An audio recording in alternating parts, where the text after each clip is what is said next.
Fala pessoal, sejam bem-vindos ao canal. Deixa eu fazer um pedido para vocês aqui no começo do vídeo, porque eu vou comprar uma briga forte aqui, tá? Uma briga com a Federação Gaúcha de Futebol e com a Comissão de Arbitragem da Federação Gaúcha. E vou mostrar com argumentos e com alguns lances que as coisas realmente estão muito complicadas nesse Campeonato Gaúcho, tá? A briga vai ser forte. Então eu tô pedindo a colaboração de vocês já para deixar o like nesse vídeo e para pegar esse link e compartilhar nos grupos de vocês para trazer mais gremistas para cá, para que mais gente veja algumas coisas que estão acontecendo nesse gauchão, tá? Então vão deixando o like, vão se inscrevendo no canal. Óbvio que eu vou começar pelo final, pelo lance do Grêmio Juventude ou pelos lances de Grêmio Juventude, um lance absolutamente bizarro de um pênalti claríssimo em cima do Monsalve, e que o árbitro Jonathan Pinheiro, junto com o VAR, o Douglas Schweinberg da Silva, o Douglinhas, não marcaram. O Douglas sequer chamou o Jonathan Pinheiro para ver no VAR. É curioso porque esse mesmo jogo teve, por exemplo, uma cotovelada do jogador Marcos Paulo do Juventude em cima do Kiki Oliveira e nada foi marcado. Foi dado um simples cartão amarelo, o VAR não chamou para ver a possível expulsão do Marcos Paulo.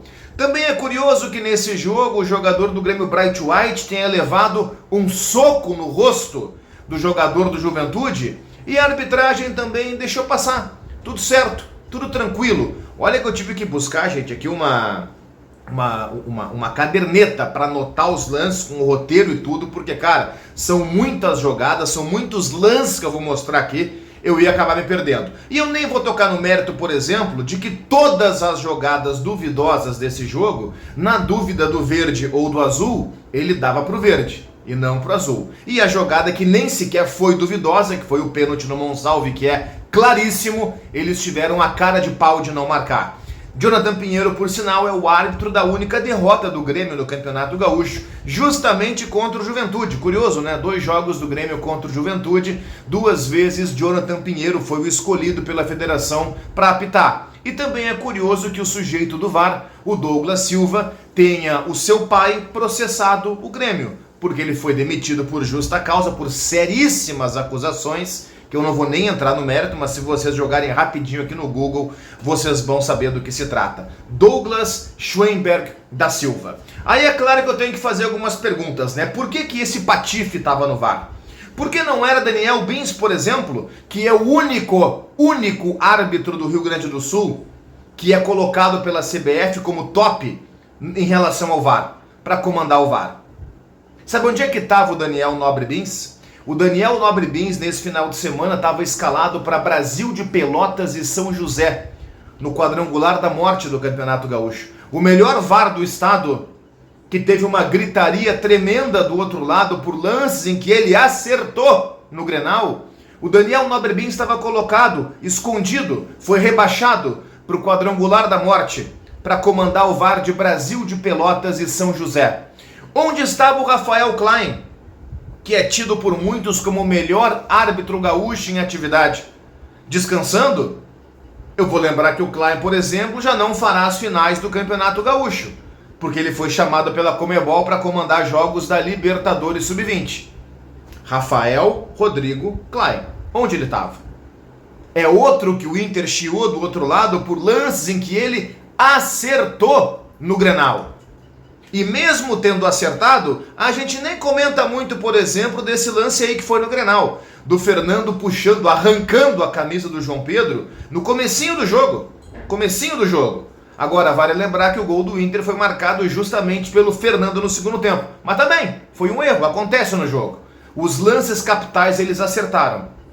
Falando em lances capitais e árbitros que o Inter chia ou não chia, uma pergunta para vocês: onde está o Wagner Echevarria? O Wagner Echevarria é o juiz de campo desse jogo do Inter aí contra o Avenida, em que ele foi chamado pelo VAR para ver se marcava esse pênalti ridículo. Um pênalti de Wi-Fi. O cara do Avenida não encosta no Alan Patrick. E os caras do VAR chamam o Wagner Echevarria para ver se ele consegue marcar um pênalti ali. E o Wagner Echevarria matou no peito e disse: não, gente, aí é muito absurdo. Esse pênalti eu não vou dar. Porque não foi mesmo. Ele fez o certo. Não deu o pênalti para o time dos Alecrins Dourados. Sabe o que aconteceu com Wagner Echevarria? Nunca mais foi colocado para apitar jogo do Inter no Campeonato Gaúcho. Não apitou, por exemplo, os jogos de ida da semifinal. Por quê? Porque ele peitou o VAR, por acaso, não marcou esse pênalti, que seria ridículo se ele marcasse? Vamos colocar os pingos nos is, gente. O pênalti que deram pro Inter, por exemplo, na última rodada contra o Monson. O Valência percebe que vai ser tocado, se joga vergonhosamente, dá um salto escandaloso e o cara marca o pênalti. Vamos falar do Chiquinho, o Francisco Soares Dias, o péssimo árbitro de futebol, que conseguiu expulsar o João Lucas do Grêmio no lance em que ele sofreu a falta. Sabe o que aconteceu com esse péssimo árbitro Francisco Soares Dias 3 ou 4 dias antes desse jogo? Ele estava apitando Avenida e Juventude e marcou um pênalti completamente inexistente para o time do Avenida, prejudicando vergonhosamente o Juventude. E claro, só por coincidência, claro, apenas uma coincidência, beneficiando o Internacional, para o Inter ter a melhor campanha e decidir todas as partidas do Beira-Rio, tanto na semifinal quanto na final. Então só um pouquinho, gente. Vamos pegar todos esses exemplos que eu tenho aqui e mais um monte que eu devo ter esquecido e colocar na porta da federação e dizer: vem cá, que palhaçada é essa? Que campeonato de merda é esse que vocês estão organizando? Que arbitragem patética é essa que vocês estão comandando? Os caras que erram, que prejudicam o Grêmio são promovidos. E os que acertam, mas esse acerto acaba prejudicando o Internacional, são afastados, são excluídos, são esquecidos na escala. Não, só um pouquinho, gente, tá tudo errado. Tem muita coisa errada, esse campeonato tem muita coisa estranha acontecendo, muita coisa errada acontecendo. O nome disso é condicionamento de arbitragem. Um condicionamento que parte da Beira-Rio e que tem a absoluta conivência da Federação Gaúcha de Futebol e da Comissão de Arbitragem também. E as escalas e as atuações estão aí para provar o que eu estou dizendo. Deixem um like no vídeo, se inscrevam no canal e comentem aqui embaixo.